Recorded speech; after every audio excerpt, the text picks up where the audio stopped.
आंवला नवमी के दिन कि शंकर भगवान भूत भावन भूतेश्वर, जब भगवान आंवला नवमी के दिन श्री हरि नारायण आंवले के वृक्ष की पत्तियों पर शयन करेंगे और भगवान शंकर उनका अनुमोदन करेंगे, तब श्री हनुमान जी महाराज उनसे विनती करने के लिए पधारते हैं। एकादशी पर भगवान उठ रहे हैं, उससे पहले जो आंवला नवमी आई, इसको अक्षय नवमी कहा जाता है, इसको आनंद की नवमी कहा जाता है, भंडार भरने वाली नवमी कहा जाता है। उस दिन दिया गया, भरा गया, पुण्य समाप्त नहीं होता, इसलिए इसको अक्षय नवमी भी कहा जाता है। एक आंवला नवमी की बड़ी सुंदर कथा आती है, जिसको अक्षय नवमी भी कहते हैं। आज गोपाष्टमी है, कल आंवला नवमी है, और आप सबसे निवेदन करूंगा कि आंवला नवमी के दिन शाम के समय पर आंवले के वृक्ष के नीचे घी का दिया लगाकर कनक धारा स्तोत्र का पाठ अवश्य करें। नहीं आता हो तो मोबाइल पे उसको सुने, और एक बार आंवला नवमी के दिन आंवले के वृक्ष के नीचे कनक धारा स्तोत्र का पाठ चाहे संस्कृत में चाहे हिंदी में करना चाहिए।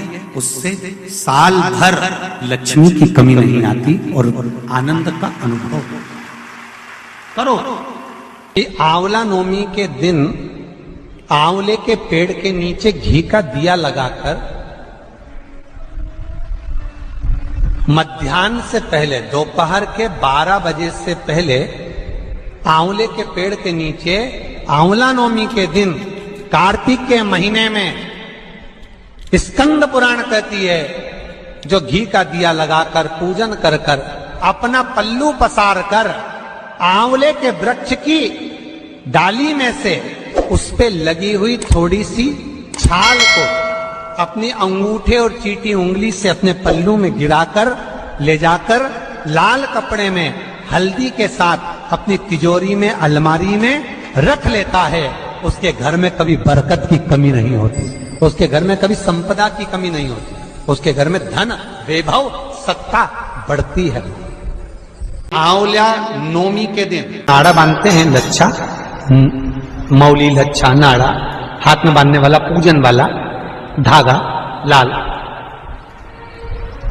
घी का दिया लगाकर 5 परिक्रमा आंवले के वृक्ष की कर लीजिए, और परिक्रमा कर धागे को वहीं पर छोड़कर थोड़ा सा धागा और अलग से लेकर किसी टहनी पर उसको कामना कर बांध दीजिए। महाराज 10वीं तिथि को, नवमी को तो ये करो कि 10वीं को वापिस जाकर आंवले के पेड़ के नीचे घी का दिया लगाइए, और जो धागे की अपने टहनी पर जो धागा बांधा है उसको खोल कर ले आइए, अपने हाथ पर बांधकर उसी धागे को पहनकर अपने काम के लिए निकल जाइए, आपको सफलता प्राप्त हो जाएगी। स्कंद पुराण में आंवले के वृक्ष का बड़ा महत्व है कि आंवले का पेड़ किसी को दान नहीं दिया जाता।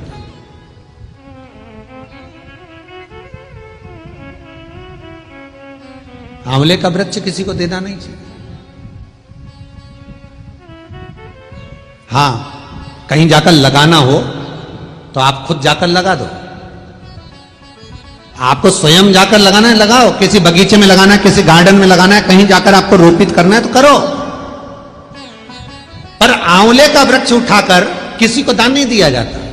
इसलिए हिंदू धर्म में जब आंवला नवमी का उद्यापन होता है तो आंवला नवमी के उद्यापन में आंवले का चांदी का वृक्ष बनाया जाता है, विष्णु पुराण के हिसाब से। अब दुनिया के लोग आंवले का वृक्ष दे रहे हैं, वो आंवला नवमी में चांदी का वृक्ष नहीं बनाया। उन्होंने सोचा पंडितों लालची हो गए होंगे या पंडितों का लालच होगा, तो कौन आंवले का वृक्ष बनवाए, इतना छोटा सा भी क्यों बना। पर शास्त्र कह रहा है कि उस जगह पर यदि चांदी का भी तुम आंवले का वृक्ष नहीं बना पाते आंवला नवमी के उद्यापन में, तो आप पान के पत्ते पर चंदन से आंवले का वृक्ष बना लो। पर आंवले का वृक्ष दे देने पर लक्ष्मी, शांति छिन्न हो जाती है, उस घर में क्लेश मचना प्रारंभ हो जाता है, अशांति होती है।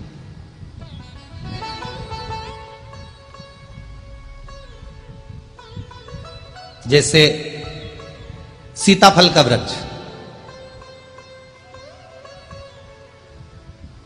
सीताफल का वृक्ष जिसके घर में लगता है उसके घर में लड़ाई झगड़ा अगर 2 दिन ठीक हो गया तो तीसरे दिन फिर चालू होगा। सीताफल का वृक्ष कभी भी घर में नहीं फल सकता, क्लेश उत्पन्न कर कर रखता है महाराज, कभी शांति नहीं रख सकता। जरा सा पानी पड़ा है उसके पीछे विवाद। घर में अगर 4 लोग हैं तो चारों का विवाद होगा, चारों के मुंह फूले रहेंगे, शांति नहीं रहेगी, बीमारी बनी रहेगी, अशांति बनी रहेगी।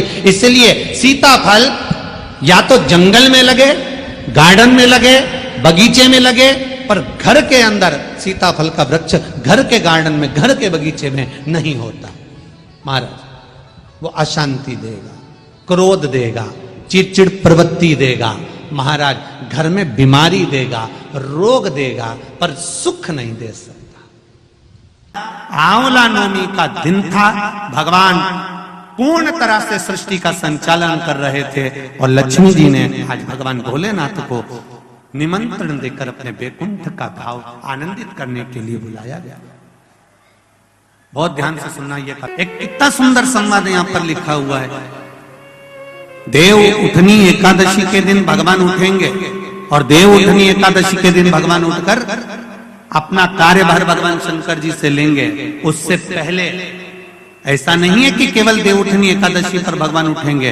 आज जब आंवला नवमी का दिन आया और भगवान नारायण ने शयन करते करते अपनी करवट को थोड़ा सा बदला और बदलने के बाद भगवान की अर्ध निंद्रा हुई और नींद थोड़ी सी जागी और जागने पर लक्ष्मी जी उनके चरणों के पास में विराजी थी और विराजते से लक्ष्मी जी ने भगवान विष्णु जी से निवेदन करा, मेरे मन का एक संशय है, मैं आपसे कहना चाहती हूं। यह हमारे मन का भाव है कि हम भगवान को देव सोनी एकादशी पर सुलाते हैं और देव उठनी पर उठाते हैं,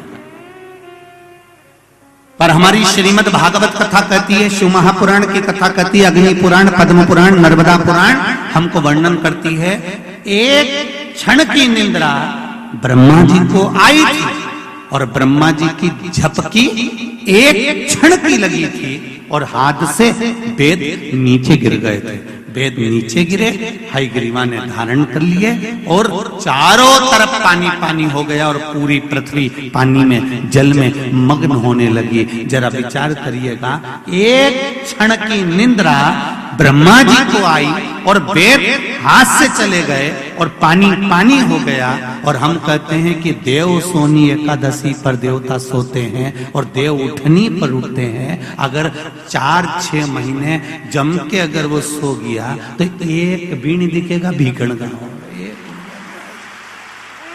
देखा जाए तो मेरा परमात्मा कभी नहीं सोता, वो तो हर पल, हर घड़ी, हर क्षण आपके लिए तत्पर बैठा रहता है। आपने आवाज लगाई और वो भागा, जैसे घर की मां कि भगवान नारायण कर्मठ बदले तो माता लक्ष्मी जी ने पूछ लिया, प्रभु निंद्रा से जाग गए हो क्या? भगवान विष्णु ने कहा, मेरा उठने का तो, अब देखो तुम्हारा उठने का समय अगर शाम को सुबह 5:30 बजे है और उसके पहले आपकी नींद खुल जाती है तो आप पलंग पर पड़े रहते हो, नेत्र भले खुले रहें और उठोगे 5:30 बजे ही, पलंग छोड़ोगे 5:30 बजे ही। देव सोनी एकादशी पर भगवान सोए और देव उठनी एकादशी पर भगवान उठ रहे हैं। उससे पहले जो आंवला नवमी आई, इसको अक्षय नवमी कहा जाता है, इसको आनंद की नवमी कहा जाता है, भंडार भरने वाली नवमी कहा जाता है। उस दिन दिया गया, भरा गया, पुण्य समाप्त नहीं होता, इसलिए इसको अक्षय नवमी भी कहा जाता है। तो लक्ष्मी जी के मन में भाव उत्पन्न हो गया। लक्ष्मी जी ने कहा, प्रभु मेरे को पूछना है आपसे कुछ, मेरे मन का संशय मिटा दीजिए। तो भगवान ने पूछा, वो संशय कौन सा? मेरा संशय केवल इतना सा है, क्या सोने से पहले आपने भगवान शंकर को पूरी सृष्टि का भार दिया था? क्या शंकर भगवान पूरी सृष्टि को सही से चला रहे हैं? आपको ज्ञात है? भगवान विष्णु बोले, हाँ, सृष्टि को जिस प्रभु ने वही ये सृष्टि चला रहे हैं। थोड़ी सी परीक्षा ले। अभी तक नारायण भगवान करवट लिए थे, आज नारायण भगवान सीधे होकर पूछ रहे हैं परीक्षा आपको लेना है? हाँ। लक्ष्मी विचार कर लेना। माता सती ने परीक्षा ली थी, जलकर भस्म हो गई थी। परीक्षा लेने के लिए सुपर्णखा भी पहुंची थी, पूरा कुल डुबा कर बैठ गई थी। पर परीक्षा का रिजल्ट बड़ा कठिन है। लक्ष्मी जी बोली नहीं नहीं, मेरे को तो बस केवल एक परीक्षा लेना है। क्या भगवान शिव पूरी सृष्टि के भार को सहज अच्छे से संभाल रहा है?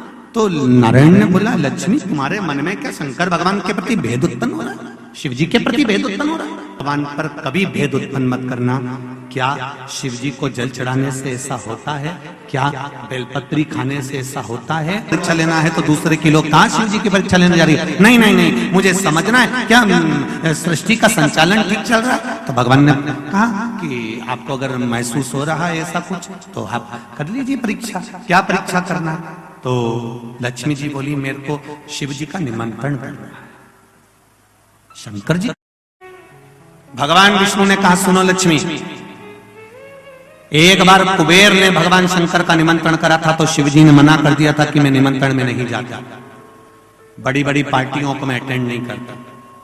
और भगवान आए, भगवान विष्णु ने मना करा, परीक्षा मत लो। भक्त की, भगवान की कभी परीक्षा नहीं लेनी, मत ले परीक्षा। पर नहीं, आपकी आज्ञा होगी तो मैं अवश्य देखना चाहती हूं कि सृष्टि का वर्णन, सृष्टि का जो निराकरण है, सृष्टि का जो भाव है वो सही चल रहा है, सृष्टि का संचालन सही चल रहा है कि नहीं चल रहा, मुझे देखना।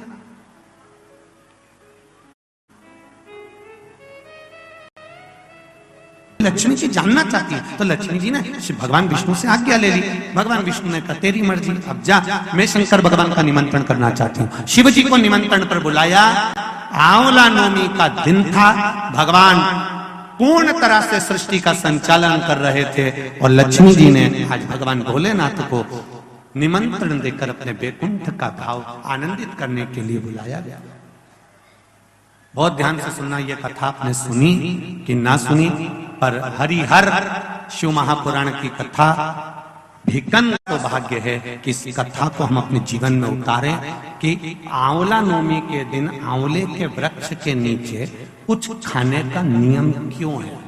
बोलो, यहां से पहले लोग आंवला के पेड़ के नीचे पिकनिक मनाने जाते थे कि नहीं जाते थे?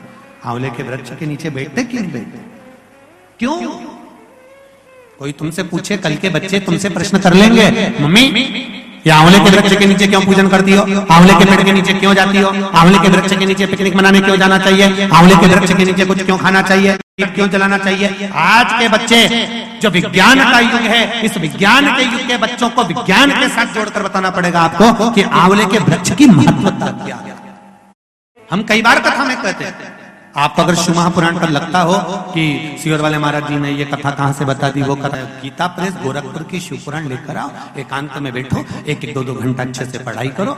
शिव जी को निमंत्रण मिला, शंकर जी ने निमंत्रण स्वीकार करा, पर शंकर भगवान बैकुंठ भोजन करने के लिए नहीं गए। अब ध्यान देना थोड़ा सा, निमंत्रण स्वीकार करने के बाद भगवान भोजन करने नहीं जा रहे हैं। लक्ष्मी जी इंतजार कर रही हैं, भगवान शिव नहीं आए। तब लक्ष्मी जी तुरंत गरुड़ पर चढ़कर भगवान शिव जी के पास आई। भोलेनाथ प्रभु, आप भोजन के लिए नहीं आए? शंकर भगवान बोले, मैं भोजन के लिए आ जाता, पर सारी सृष्टि का कार्य मेरे ऊपर पड़ा हुआ है, तो मैं भोजन करने कैसे जाऊं? ये घर का पति है। बार बार ये कथा नहीं मिलने वाली, ध्यान दीजिएगा। लक्ष्मी जी ने कहा, मैंने निमंत्रण बैकुंठ का दिया था, तो मैं कैलाश पर भोजन कैसे करा?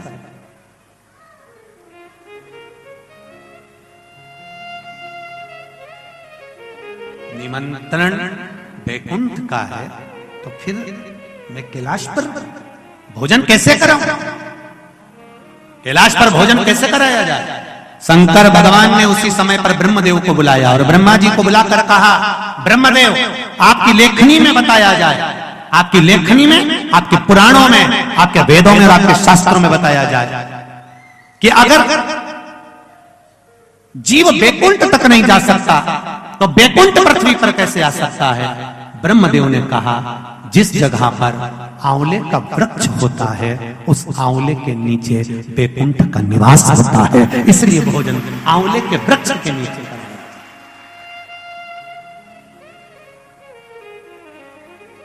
कल आंवला नवमी है, आंवले के वृक्ष की पूजन मेरी माताएं, मेरी दीदियां, मेरी बेटियां जब करें, भाई लोगों से भी निवेदन है समय निकालकर, केवल माताओं के लिए आंवले का वृक्ष नहीं है, आपके लिए भी है।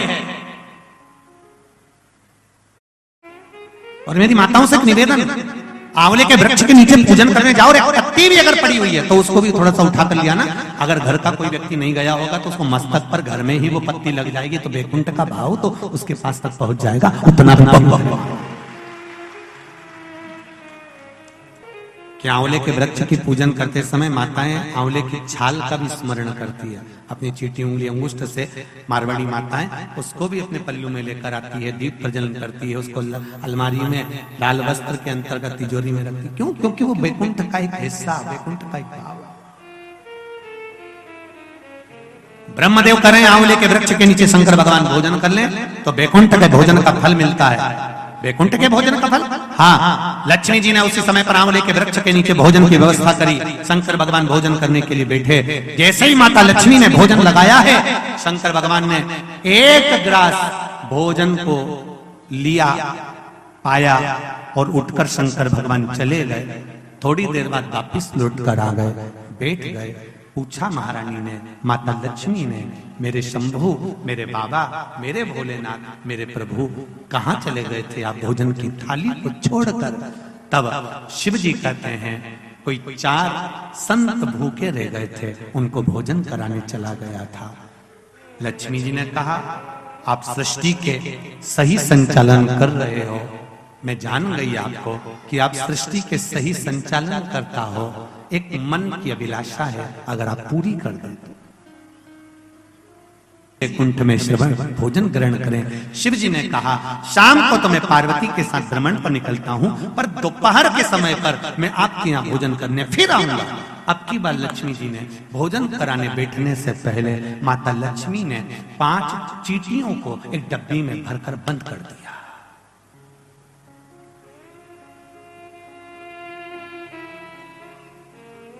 भरकर बंद करा।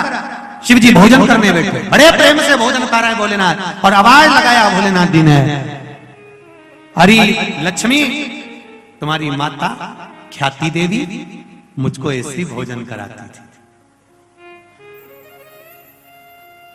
तुम्हारी माता ख्याति देवी भी मुझे ऐसे ही भोजन कराती थी और मैं प्रेम से पाता था। आपको देखा, तब भोजन पेट भरकर शिव जी ने जब किया, आचमन करा, लक्ष्मी जी ने कहा, भगवान नारायण ने आपको पूरी सृष्टि का भार तत्व दिया है कि पूरी सृष्टि का बोझ, पूरी सृष्टि का संचालन आपको करना है, पर मेरे मन का संशय यहीं धरा की धरा रह गया। आप पेट भरकर भोजन कर लिए और 5 चींटी भूखी रह गई। शिव जी मुस्कुराकर बोले, अरे ओ लक्ष्मी, कौन कहता है कि 5 चींटी भूखी? कहां है चींटियां? लक्ष्मी जी कहती है, डब्बी में मैंने चींटी बंद कर रखी, 5 चींटियां भूखी है और आपने भोजन किया। जब भगवान विष्णु ने अपनी सृष्टि का भार आपको दिया था तो बिना उनको भोजन कराया आपने भोजन कैसे कर लिया? देवाधिदेव महादेव शंकर भगवान कहते हैं, लक्ष्मी, किसी पर आक्षेप लगाने से पहले, उंगली उठाने से पहले, ये 3 उंगलियां अपनी ओर जाती हैं कि अपने अंदर झांक कर देखो कि तुम कैसे हो। पहले विचार करो, फिर उंगली उठाओ। पहले डब्बी में जो चींटियां हैं उनसे पूछो, उनने भोजन किया कि नहीं किया। मैंने तो सुबह से चींटियों को बंद कर कर रखा है, भोजन कहां से कर लेंगे? डब्बी खोली, चींटी के मुख में चावल का छोटा सा भाग फंसा हुआ था। लक्ष्मी जी की आंख से जल बहने लगा। भोलेनाथ, इनके मुख में चावल कहां से आ गया? शिव जी ने कहा, लक्ष्मी, तू जब चींटियों को बंद कर रही थी ना, तो तुझे दोष ना लगे, इसलिए तूने चींटियों के चरण को धोख लगाया था कि मेरे साथ परीक्षा में तुम शामिल हो जाओ, मेरे साथ थोड़ी देर के लिए तुम डब्बी में बंद हो जाओ। माना तुमको कष्ट होगा, इसलिए मैं सिर झुकाकर तुमको नमन करती हूँ, क्षमा मांगती हूँ। जब तू क्षमा मांग रही थी, तेरे कुंकू में जो चावल फंसा था, क्षमा मांगते समय डब्बी में गिर गया था, वो चावल चींटियों ने ग्रहण करा। वो चावल चींटियों ने ग्रहण किया। चींटियों ने ग्रहण किया।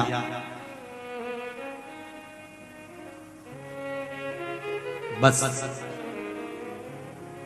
चींटियों का भोजन पहले हुआ है। लक्ष्मी जी की आंख से जल बह रहा है और रो रही है।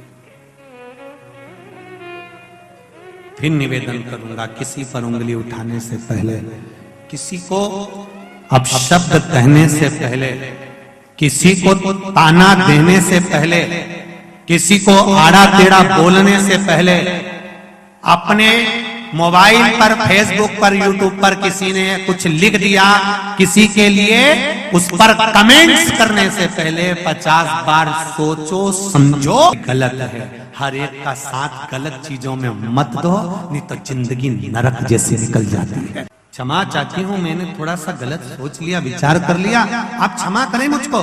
शंकर भगवान ने कहा, लक्ष्मी जी क्षमा मत मांगो, एक काम कर दीजिए। क्या? बस एक कार्य चाहिए। अक्षय नवमी, आंवला नवमी के दिन जो आंवले के वृक्ष के नीचे दीप दान करेगा शाम के समय पर, संध्या काल के अंतर्गत, तो उसके घर में कभी संपदा की कमी ना हो। लक्ष्मी जी ने कहा, प्रभु आप किया, मैं स्वीकार करता, मैं स्वीकार। और जो लोग नहीं सुन पा रहे हो, इस कथा की एक छोटी सी बात जनमानस तक पहुंचाइए कि आंवले के वृक्ष के नीचे आंवला नवमी के दिन शाम के समय दीप दान अवश्य करें, जिससे आपके जीवन में खुशियां समाहित हो, जीवन में आनंद की अनुभूति, जीवन का सुख प्राप्त। स्कंद पुराण कहती है महाराज कि भगवान नारायण स्वयं इस जड़ के नीचे अपना विश्राम करते हैं। इस जड़ के नीचे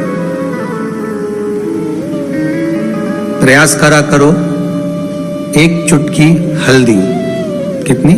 मात्र एक चुटकी हल्दी, आंवले के वृक्ष के नीचे भगवान हरि हर महादेव, कौन से महादेव हैं? हरि हर महादेव के नाम से रखकर उस पर पूर्व मुख कर कर, पूर्व की ओर मुख कर कर जल समर्पित करना प्रारंभ कर दीजिए।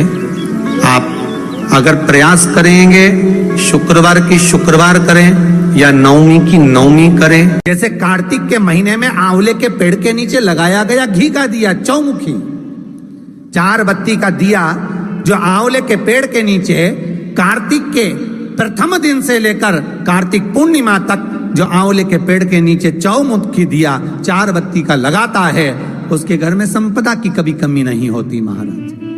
लक्ष्मी कभी कम नहीं होती, लक्ष्मी घटती ही नहीं। उन 3 वृक्षों में आज जिस वृक्ष की पूजन आप लोगों ने करी है, वो कौन सा वृक्ष है? आंवला नवमी का वृक्ष, आंवले का वृक्ष,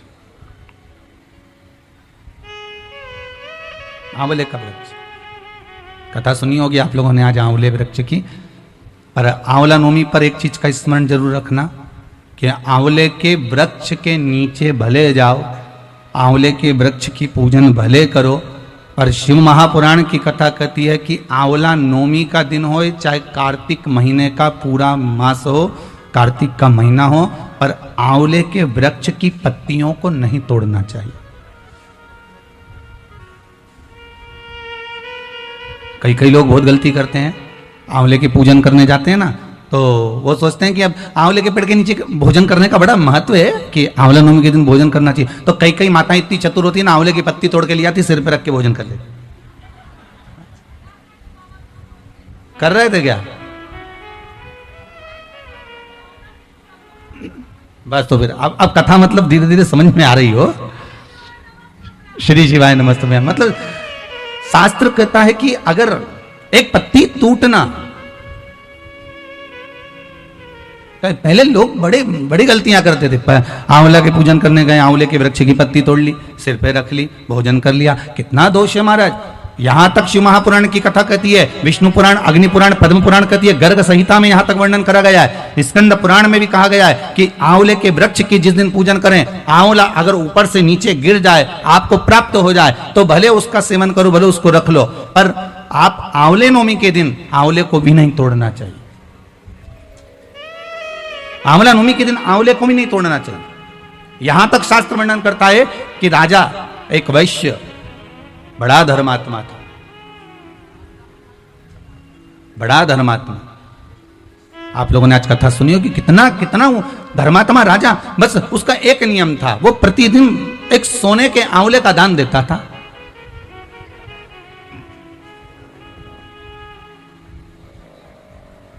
प्रतिदिन आंवले का दान करना, और वो भी सोने के आंवले का दान करना।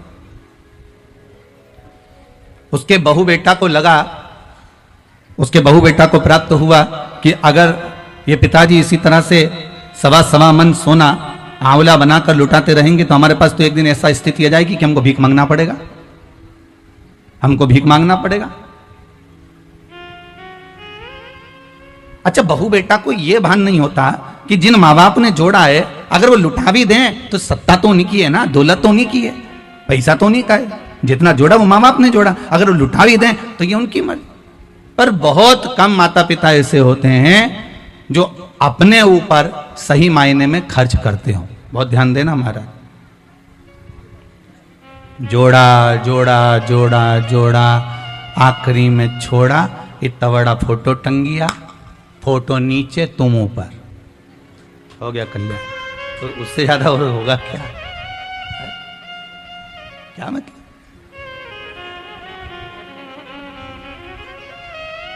और फोटो पे भी प्लास्टिक के फूल की माला, ओरिजिनल भी कोई नहीं चढ़ाता, 10 रुपए की एक आती है। कौन चढ़ाएगा 10 रुपए की एक माला? श्री शिवाय हर हर महादेव। दोस्तों, तो आप सभी का दिल से स्वागत है हमारे यूट्यूब चैनल पे। तो आप सभी ने इस वीडियो के माध्यम से जाना कि अक्षय नवमी का हमारे जीवन में क्या महत्व है। तो आप सभी को आंवला नवमी यानी कि अक्षय नवमी की ढेर सारी शुभकामनाएं। भगवान विष्णु हरि की कृपा आप सभी पर हमेशा बनी रहे।